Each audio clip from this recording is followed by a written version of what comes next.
Welcome back. In just a moment, we'll talk a bit about what draws women to the Phantom of the Opera. We'll talk with the most romantic phantom ever, Micheal Crawford. The senses abandon their defenses.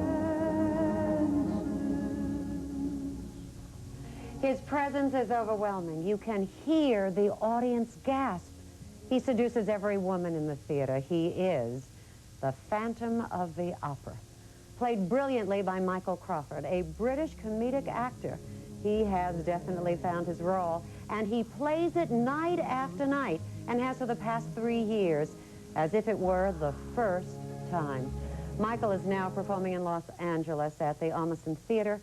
He also has a brand new album out. It's called Micheal Crawford Songs from Stage and Screen. Welcome. You know, I'm almost afraid of introducing you that way because I don't want to contribute to the hype. I would think the pressure, the burden of that hype coming out every single night and knowing they have to stand, they have to realize. I mean, this is the most magnificent performance I've ever seen in my life, and yet I put that on you hoping it's not a burden. Well, of course it is. I mean, it's what we all work through many, many years. And hopefully it is many, many years before it actually happens to you, because then you feel that you've got a more solid foundation, like a good house. And especially in this area, that's quite relevant. But if you have a short career and something like that happens, you can be a little overwhelmed. But I'm quite terrified every night when I go out there, because you do have a responsibility. But if someone comes around and says, "Oh, you've heard it before," and I say, "Not tonight, I haven't," because you have to convince that audience that evening that you can take them into another world, into a magical world. And in each night, technically, it's very, very difficult to do, to sing, and for the stage to work, and for all the crew We were talking just before we went there. I said that I had seen Mick Jagger. He almost makes becoming 50 look like it's going to be a lot of fun. He runs around aerobically for 2.5 hours at the Rolling Stones concert. You run around night after night. Is it 8 performances a week, 3 years, no vacations? How do you do that? A wing and a prayer, I guess. You don't want to be off. You don't want to be not there. It's a great desire for when something like this actually happens to you. But I think I've been like this since I was a kid. I like to be there, and I don't like anyone else in my clothes. So he's your character, he's your person, and again, people hopefully want to see you do it. But there's a wonderful story about you being cast. I think how Prince cast you, and that you are an English comedic actor, no sex please with Brit. I mean, lots of wonderful things. But you rose to this part in the most fascinating way. Could you tell us a story about when you started to hear the music? Well, Andrew Lloyd Webber actually asked me to come along and listen, and someone else was being thought of for the role, who was a rock singer, Steve Harley, who is a rock singer and had done the single version of the song Phantom of the Opera with Sarah Brightman, Andrew's wife. And I'd been thought of very early on, and when I heard this single out, I thought, oh, he's forgotten about me now. And then Andrew changed the music for it to become a little more classical, the role. And he then called me, because I was finishing in a show called Barnum in London, and said, would you still be interested? And I said, yes, of course I would. And he then said, come round tomorrow, and I listened to the music. He played me the overture, which had already been recorded.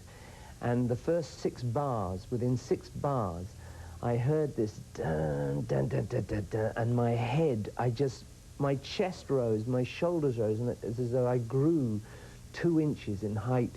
My hands went to a certain angle, and that has never changed to this day. That it's as though, I mean, I always sound odd, but it's as though the character was there. He entered you, and it was a marvelous feeling. The hands, the hands. You make love to Christina with your hands. Are you aware on that stage that you are seducing every woman in the audience? No, it's... Did I just make you uncomfortable? It's okay. I didn't mean to. No, I think as an artist, the main thing you have to do is, depending on what part you play, or even if you play the worst villain, you have to seduce your audience.